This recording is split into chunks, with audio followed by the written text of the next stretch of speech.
बहुत समय पहले सोनपुर गांव में एक कुम्हार रहता था। वो हर रोज मिट्टी के बर्तन और खिलौने बनाकर उन्हें बेचने के लिए शहर जाता था। इसी से जैसे तैसे उसका जीवन चल रहा था। हर दिन की तंगी से परेशान होकर एक दिन उसकी पत्नी ने उससे कहा, मिट्टी के बर्तन बनाकर बेचना बंद करो, अब सीधे शहर जाओ और किसी नौकरी की तलाश करो ताकि हम लोग कुछ धन कमा सकें। कुम्हार को भी अपनी पत्नी की बात सही लग रही थी। शायद तुम ठीक कह रही हो। वह खुद भी अपनी हालत से परेशान था। वह शहर गया और वहां जाकर नौकरी करने लगा। भले ही वह नौकरी करता था, लेकिन उसका मन मिट्टी के खिलौने और बर्तन बनाने का करता रहता था। फिर भी वह मन मारकर चुपचाप अपनी नौकरी करने में लगा रहा। ऐसे ही उसे नौकरी करते हुए काफी समय गुजर गया। वह जहां काम करता था, उसके मालिक ने एक दिन उसे अपने बेटे के जन्मदिन पर बुलाया। कल मेरे बेटे का जन्मदिन है, शाम को मेरे घर आ जाना। जन्मदिन के उपहार के तौर पर हर कोई महंगे महंगे तोहफे खरीद कर ले गया था।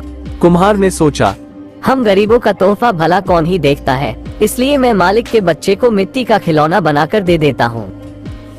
यही सोचकर उसने मालिक के बेटे के लिए एक मिट्टी का खिलौना बनाया और उसे उपहार के तौर पर दे दिया।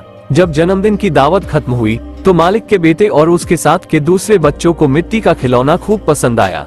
वहां मौजूद सभी बच्चे वैसा ही मिट्टी का खिलौना लेने की जिद करने लगे।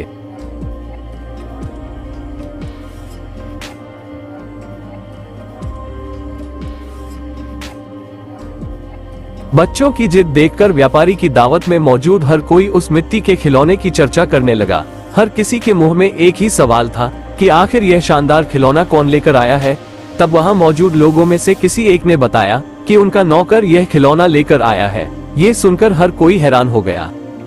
फिर वो सभी कुम्हार से उस खिलौने के बारे में पूछने लगे। सबने एक सुर में कहा, तुमने इतना महंगा और सुंदर खिलौना कहाँ से और कैसे खरीदा? हमें भी बताओ, अब हमारे बच्चे इसी खिलौने को पाने की जिद कर रहे हैं। कुम्हार ने उन्हें बताया, यह कोई महंगा खिलौना नहीं है, बल्कि इसे मैंने खुद अपने हाथों से बनाया है। मैं अपने गांव में पहले यही बनाकर बेचा करता था। इस काम से कमाई बहुत कम होती थी, इसलिए मुझे ये काम छोड़कर शहर आना पड़ा और अब यह नौकरी कर रहा हूँ। कुम्हार का मालिक ये सब सुनकर बहुत हैरान हुआ। उसने कुम्हार से कहा, क्या तुम ऐसा ही खिलौना यहाँ मौजूद हर एक बच्चे के लिए भी बना सकते हो? कुम्हार ने खुश होकर कहा, हाँ मालिक, ये तो मेरा काम है। मुझे मिट्टी के खिलौने बनाना खूब पसंद है। मैं इन सभी बच्चों को अभी तुरंत खिलौने बना कर दे सकता हूँ। कुम्हार का मालिक उसके मिट्टी के खिलौने बनाने के हुनर से खुश था, इसलिए उस व्यापारी ने कुम्हार को रहने के लिए अच्छा घर और मोटी तनख्वाह भी देने का फैसला किया। तुम्हारा काम मुझे बहुत अच्छा लगा, इसलिए मैं तुम्हारी तनख्वाह बढ़ाने के साथ तुम्हें एक मकान भी दूंगा। कुम्हार अपने मालिक की इस पेशकश से काफी खुश था। वो तुरंत अपने गांव गया और परिवार वालों को अपने साथ रहने के लिए लेकर आ गया।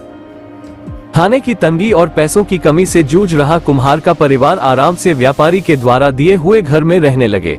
कुम्हार द्वारा बनाए गए खिलौनों से उस व्यापारी को काफी मुनाफा भी हुआ। इस तरह से सब अपनी जिंदगी आनंद और खुशी के साथ जीने लगे। कहानी से सीख, हुनर कभी भी इंसान का साथ नहीं छोड़ता। अगर कोई किसी काम में माहिर है तो उसका वह हुनर उससे मुश्किल परिस्थितियों से बाहर निकाल सकता है।